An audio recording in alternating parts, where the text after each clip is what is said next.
নমস্কার বন্ধুরা, চেটেপুটে চ্যানেলে আপনাদের সবাইকে স্বাগত।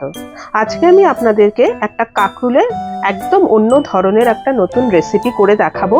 এই রেসিপিটা বানিয়ে আপনারা কিন্তু রুটি, পরোটা সবকিছুর সঙ্গে কিন্তু খেতে পারবেন। খেতে খুবই ভালো হয়, একটা ড্রাই মানে ভাজা ভাজা টাইপের এটা হবে আর কি। খুব টেস্টি একটা রেসিপি। এটা বানাবার জন্য আমি এখানে 5টা কাঁকরোল নিয়েছি। কাঁকরোল এখন বাজারে কিন্তু দেখবেন ভালোই পাওয়া যায়। আর যখন কাঁকরোলটা কিনবেন তখন না একটু সবুজ দেখে কিনবেন। কাঁকরোলকে ভালো করে ধুয়ে আমি শুকিয়ে এখানে রেখে দিয়েছি। এই যে কাঁকরোলের গায়ে যে এরকম কাটা কাটা রয়েছে, এগুলো কিন্তু বাদ দেওয়ার কোনো দরকার নেই। এবারে কাঁকরোলটাকে আমি কেটে নেব। কিভাবে কাটতে হবে আমি প্রথমে একটা দেখিয়ে দিচ্ছি, সেভাবেই পুরো কাঁকরোলটাকে কাটতে হবে। যেরকম এখান থেকে সামান্য একটু বাদ দিয়ে দিলাম, আর এটাকেও আমি বাদ দিয়ে দিলাম, দুটো বাদ দিয়ে দিলাম। এবারে আমি রিং রিং করে কাটবো। আপনারা যদি এরকম ভাবে রিং রিং করে কাটতে না চান, আপনাদের যেরকম ভাবে পছন্দ সেরকম ভাবেই আপনারা কাটতে পারেন। দেখুন, এই যে দানাগুলো রয়েছে কাঁকরোলের, এগুলোও কিন্তু যথেষ্ট নরম। এটা কিন্তু সেদ্ধ হয়ে যাবে, কোনো অসুবিধা হবে না। এরকম ভাবে রিং রিং করে কাঁকরোলটাকে কেটে নিয়ে আমি ফিরে দেখুন পুরো কাঁকরোলটা আমার কাটা হয়ে গেছে। আমি এভাবে কেটে নিয়েছি। আমি কিন্তু নুন টুন কিছু মাখাইনি। এছাড়া আমি এই রান্নায় আর যা যা ইউজ করব সেটা আমি আপনাদেরকে বলে দিই। এখানে আমি কিছু গুঁড়ো মশলা নিয়েছি। যেরকম এখানে রয়েছে হাফ টিস্পুন হলুদ গুঁড়ো, এখানে হাফ টিস্পুনের থেকে সামান্য একটু কম কাশ্মীরি রেড চিলি পাউডার, এখানে রয়েছে হাফ টিস্পুন মৌরি গুঁড়ো, হাফ টিস্পুন আমচুর পাউডার, আর এখানে হাফ টিস্পুন ধনে গুঁড়ো। আপনাদের কাছে যদি আমচুর পাউডার না থাকে সেক্ষেত্রে আপনারা কিন্তু লেবুর রস ব্যবহার করতে পারেন। এছাড়া ফোড়নের জন্য লাগবে গোটা জিরে আর হিং, আর একটু লাগবে আদা আর কাঁচা লঙ্কা বাটা। এতেই কিন্তু পুরো রান্নাটা হয়ে যাবে। তাহলে চলুন এবার রান্নাটা শুরু। আমি হিটে একটা প্যান বসিয়ে দিয়েছি। এখানে আমি 2 টেবিল চামচ রিফাইন্ড অয়েল গরম করেছি। আপনারা কিন্তু এটা সর্ষের তেলে করতে পারেন। তেলটা গরম হয়ে গেছে। প্রথমে আমি ফোড়নে দিচ্ছি হাফ টিস্পুন সাদা জিরে, আর দিচ্ছি 1/4 টিস্পুন হিং। এবারে দিচ্ছি আমি হাফ টিস্পুন আদা বাটা আর একটু কাঁচা লঙ্কা কুচি। খুব সামান্য একটু নুন আমি দিয়ে দিচ্ছি, তাহলে এই আদাটা দিলে যে গায়ে ছেটে সেটা অনেকটা কিন্তু কমে যায়। দেখুন ফোড়নটা আমার হয়ে গেছে। এবারে আমি এখানে কাঁকরোলগুলো দিয়ে দিচ্ছি। ফ্লেমটা আমি লো টু মিডিয়ামে রেখেছি। ভালো করে আমি মিশিয়ে নিচ্ছি।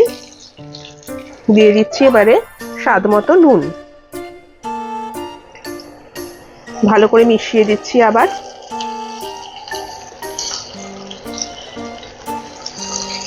এবার আমি কিছুক্ষণের জন্য একটু ঢাকা দিয়ে দিচ্ছি।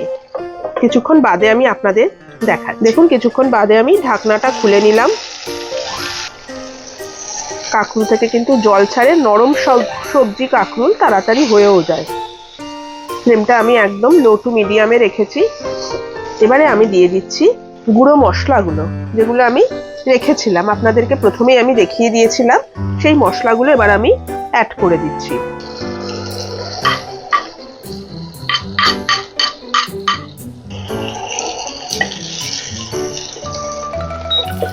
ভালো করে মিশিয়ে নিচ্ছি। সামান্য কয়েক দানা চিনি দিলাম আমি, এটাও অপশনাল। আর মশলাটা যাতে পুড়ে না যায় তার জন্য 1 টিস্পুন মতো একটু জলের ছিটা আমি দিয়ে দিলাম। ভালো করে মশলাটা আমি মিশিয়ে দিয়েছি। এবার ফ্লেমটা একদম লোতে রেখে আবার আমি মিনিট 2-এর জন্য একটু ঢাকা দিয়ে দিচ্ছি। 2 মিনিট বাদে আমি আপনাদের দেখাচ্ছি। দেখুন আমি ঢাকাটা সরিয়ে নিলাম। কাঁকরোল কিন্তু খুব তাড়াতাড়ি হয়ে যায়, নরম সবজি। এবার আমি ফ্লেমটাকে একটু বাড়িয়ে দিলাম। দেখুন এটা আমার একদমই হয়ে গেছে। দেখুন সেদ্ধ হয়ে গেছে। এরকম ভাবে চাপলেই বুঝতে পারবেন কেটে যাচ্ছে।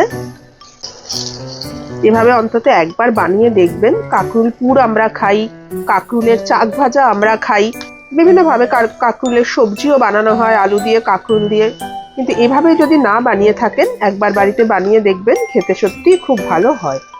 এবার আমি দিয়ে দিচ্ছি একটু ধনেপাতা কুচি। ভালো করে আবার একটু মিশিয়ে নিচ্ছি।